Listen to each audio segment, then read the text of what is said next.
Hey everybody, so this is a video I've been looking forward to getting to for a while. It actually took me a couple of weeks to prep for it because I had to dig out a bunch of stuff, and it ended up turning into a series of videos because of all the other stuff that I had gone through prepping for this one. But yeah, so let's get started here. As you can see, we are here to talk about the Black Spider-Man, which will lead to a little bit of Venom. And yeah, I mean, since I was a child, I've always been super obsessed with the Black Spider-Man. And it all started when we took a trip to the coast to go see my grandmother back when. And we went to a little flea market. And at the flea market, this gentleman was selling cards. And I think I had $1. And he was selling the original series of Marvel cards. So, you could buy them for $8 for $1. So I picked up 8 of them. And amongst the 8 was this card here. And this is my very first time I'd ever even seen the Black Spider-Man. And I was like, wow, there's a Black Spider-Man. Of course I knew what Spider-Man was already, but I never knew that there was a black costume Spider-Man. And I just thought it was super cool looking with the big white spider. As you can see here, as you can see here, as you can see all around it. But back then, there was not a whole lot of, say, Black Spider-Man products that you could delve into.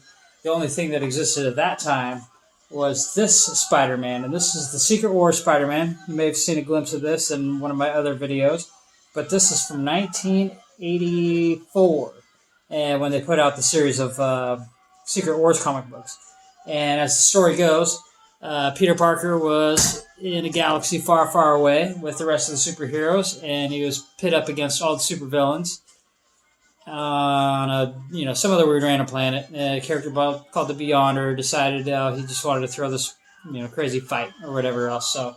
And when the black costume came about, was when Spider-Man's costume got ruined there. He didn't have any spares, so he had some alien tailors create the costume in this issue, which is Secret Wars number 8. And this is the very first time you got to see the Black Spider-Man costume.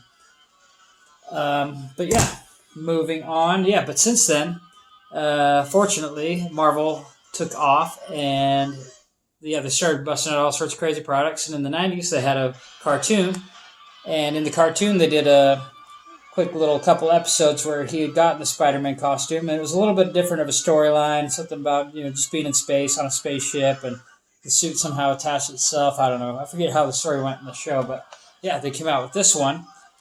And so I was pretty excited when that came out. And this is the one I had from when I was a child. I still got it. So that's sweet. And then, since then, and also, and right before that, they came, of course, they had the Marvel Universe original series of figures. And they had Venom, of course. But, before this, there was only that Secret Wars Spider-Man before. So that was another cool thing to come out with the suit. And then this Venom came out. And I also had this as a child, loose, which I will show you here, which is this guy. So this is what this Venom did. All he did, this was his action. He would just lick. That was his great big action. And came with this little extra little symbiote part of suit. So you just kind of put that. I don't know. It never really made sense why they had this little extra piece of the suit, I guess, just to make you realize that, it was just part of the thing. But after that, randomly here and there, they would put out different stuff with the Black Spider-Man. They had little kind of those fake Lego things. Like, I think this thing came in this package, but that's like a fake Lego. It was like Mega Blocks or whatever else. And then even like, let's see, more Black Spider-Man. What's this? Was it Kubrick's? I forget what that series was. And then just like they came out with little miniature figures. It's little Spider-Man, and then of course, other stuff. I think this might have been a Funko product. Not quite sure. This is definitely a Funko product. Little Funko mini mystery Venom, and of course they came out with funky little stuff like this little Black Spider-Man riding a little motorcycle. You pull the zip thing, and he kind of zooms along or whatever else, And then there was other weird little Marvel Universe figures that came out. Got the Black Spider-Man from that.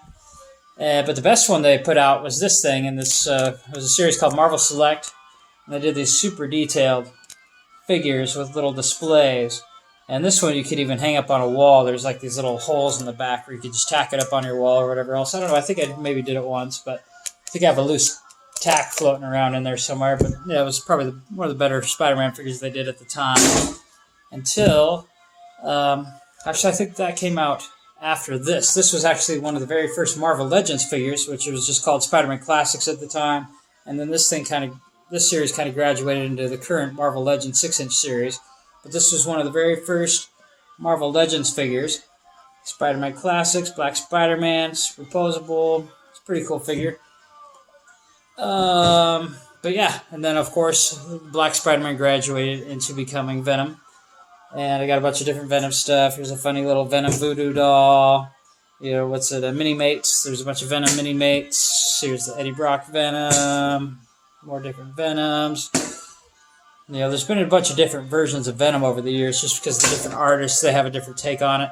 And even like this was a bobblehead, little mini bobblehead Venom. Little titanium metal Venom. And even Eddie Brock's woman at one point got the suit on. So this is like basically the bride of Venom, or bride, I don't know, I forget what her name was, but she was Venom's girlfriend. And then of course, Burger King, there was like some Burger King toys that came along. Here's the little Burger King Venom car ride. Even Bionics for Lego, they had a Black Spider-Man, so I was never into the Bionicle or whatever it was, but I had to get that because it was Black Spider-Man. But yeah, one of the biggest disappointments as far as Venom goes was when they made Spider-Man 3, and they're like, oh, finally we have Venom. And it wasn't right. Even the Spider-Man, it wasn't right. The Black Spider-Man wasn't right. There wasn't the big white spider. And then even when Venom came along, he had the spider kind of, but still it wasn't exactly right. And for some reason this figure's purple. Why did they make this figure purple? I have no idea. But yeah, also they made these little recreation of the Secret Wars Spider-Man. So I picked up one of those at the time. Actually, I've had two. And I opened up one. They're like little mini bobbleheads. And maybe we can get some bobble. And yeah, they even have Venom keychains. So that's pretty sweet. And then from that Spider-Man animated series, here's the Venom. Not quite the coolest looking face that I would have liked, because I like the certain, like the Todd McFarlane Venom. That was probably one of the better Venoms to come out. But anything with the white spider, I kind of like to pick up. So this is like a Spider Woman, and at one point or another, she's had the black suit with the same white spider. And as you can see up here, this is the original 12-inch Venom from the Spider-Man animated series, and this is the big Venom mega figure from the original Marvel Universe figure series. So I had to get that. And at one point or the other, I got this Black Spider-Man bank. Stick your little coins in there. That was always pretty cool. And then, of course, the Funko Pop. Got to pick this up at a Walgreens just because, it's Black Spider-Man, glows in the dark. And I actually did make it, I took it into the dark, and it's like all the white parts glow in the dark. So that's pretty cool. But beyond that, oh yeah, Venom the cards. I think my lady got me those some odd time back. But in tradition with all, I've said before, I've always liked the characters that were in black and white. And so I have this Havoc. He was my favorite X-Men of all time. I liked his power, I liked his costume. He had the black and white. It was sweet. But my very first Black Spider-Man comic book that I actually had was this issue. And it was Peter Parker and the Spectacular Spider-Man, issue number 91. And coincidentally at the time, Peter Parker's girlfriend was Felicia Hardy. And Felicia Hardy is the Black Hat, and she's my favorite female character of all time. And we'll get to that in the next video, because I have a whole series of Black Hat stuff to kind of go along with that. But once the Spider-Man came out in the Marvel Superhero Secret Wars, this was supposedly the first appearance of the black suit in a Spider-Man comic book. This is issue number 252 of The Amazing Spider-Man. But as far as, this is up for debate. Also at the same time, Web of Spider-Man number 1 came out, and that's the black suit there. So some say that came out before that other one, and also at the same time, this one came out, and it's Marvel Team Up with Daredevil number 141, and this was also a reveal of, here's the new Spider-Man, check it out. And there's a lot of old issues of Spider-Man, and some of them are worth a bunch of money, and I never want to really open them up and read them. So to solve that, I got the Spider-Man: The Complete Alien Costume Saga, Volume 1. It's a pretty thick graphic novel. But yeah, it basically kind of covers like the first, steps of all the black suit, for the first like year or so. It covers a couple of different series. I think it goes a little bit of Secret Wars, and it goes into Amazing Spider-Man. Then it goes into the Web of Spider-Man and the Spectacular Spider-Man, and there's a ton of Spider-Man runs. But the covers were always my favorite. I mean, they came up with some really cool stuff with this black and white suit. So like that one was one of my all-time favorite covers, and we're kind of going to go kind of in order of when they came out in each individual series, and then I'll kind of go back and forth, and then we'll go into Venom. But this one was cool because he was fighting Sabretooth. This was a especially epic series because it's Spider-Man is fighting this guy named Vermin, and he was basically like a rat man, and he lived in the sewers. So in order to become camouflage, he put on the black suit to go fight Vermin in the sewer. And this is Web of Spider-Man number 2. And for some reason, they didn't put the black suit on him in the picture, but of course in the corner here, black suit. Not sure why they didn't go with the black suit in the cover. But this one was also a particularly sweet issue. Web of Spider-Man number 8. I don't know, I just like how the costume looks. I just like the simplicity of it. Black and white, I like how the spider symbol is. I even tattooed the spider symbol on me. It's not quite finished and hasn't been finished for quite some time, but one day we will finish it. Web of Spider-Man 11. Web of Spider-Man number 12. Black suit still. Number 29. I mean, there's a whole bunch more issues with the black suit on, but I only have a select few of, just my favorite covers. I probably have had more over the years, but, here and there. I like to collect and sell to buy other things. So it's like I'll buy stuff and then sell stuff and buy more stuff, and it's just a constant cycle of basically you buy stuff for cheaper and you upsell, and then you buy stuff that you need that's more expensive that you couldn't usually afford. So it's a constant cycle of the cycling in and out of collectibles. And so we move on to Amazing Spider-Man. This is one of the earlier issues, 254. 256, this is where he's fighting against Kraven the Hunter. It's kind of a key issue. 258, where he's kind of starting to figure out that maybe the suit's kind of screwing with him. And 282, and eventually he basically kicks the suit altogether, and he adopts a cloth version, so it's not like the living symbiote anymore. And so he just fights with the cloth version of the suit. So Kraven the Hunter, and then we go into where Venom starts coming around. So it starts with number 298, and this is when Todd McFarlane was drawing Spider-Man back when, and he was probably I like his take on, just the drawing altogether. I really loved his take on Spider-Man and how he kind of made everything. It was just this is when comic books started to become even more detailed, and people had to start stepping up their game. It's 299, leading up to the Venom release, and here we go. The first appearance of Venom in Spider-Man number 300. This issue has gone up in value over the years, but I bought it back when I got it at a comic sale. I think I probably paid like $25 for it. And then from there, I think the next time we saw Venom was number 314, because I think he defeated him in 300, and then he had to come back all indignant. So Venom comes back, attacks him, and then of course they figured out that the character was so popular, every year they had to bring him back once or twice. So here's 10, 12 issues later, Venom's back. And Venom's back again. And Venom's back again. And then, again, one more time. Actually, I have 2 copies of this issue. This is one of my favorite covers of all time. And I have it signed by... this one's signed by Eric Larson. He was the artist of this cover. But this one is signed by Eric Larson and Randy Emberlin. And Randy Emberlin was the inker. So, he brought the drawings to life. Gave them some reality. And then you didn't see him for a while. This was 347. You didn't see Venom for a while until issue 374. And Venom came back with a vengeance. And this is where Mark Bagley is one of my other favorite Spider-Man artists. And he did an amazing job, especially his black hat. His black hats were amazing. But you will see that later in 375. This I have signed by Mark Bagley, Randy Emberlin, and Aaron Lopresti also signed this one because I think there's like a backstory in the back of the comic book that Aaron Lopresti took part in. But yeah, moving on. Then later we got McFarlane back into Spider-Man, and he came back with Spider-Man issue number 1, just regular Spider-Man, not Amazing Spider-Man. So I have this one still sealed in its original bag. But the best thing that came out of that series was issues 13 and 14 of that regular Spider-Man series, which are my favorite issues of all time of any comic book. And that's this one here, 13. And it's like a take on that number 1 issue. You know, see how they're doing the same pose, but this time in the black suit.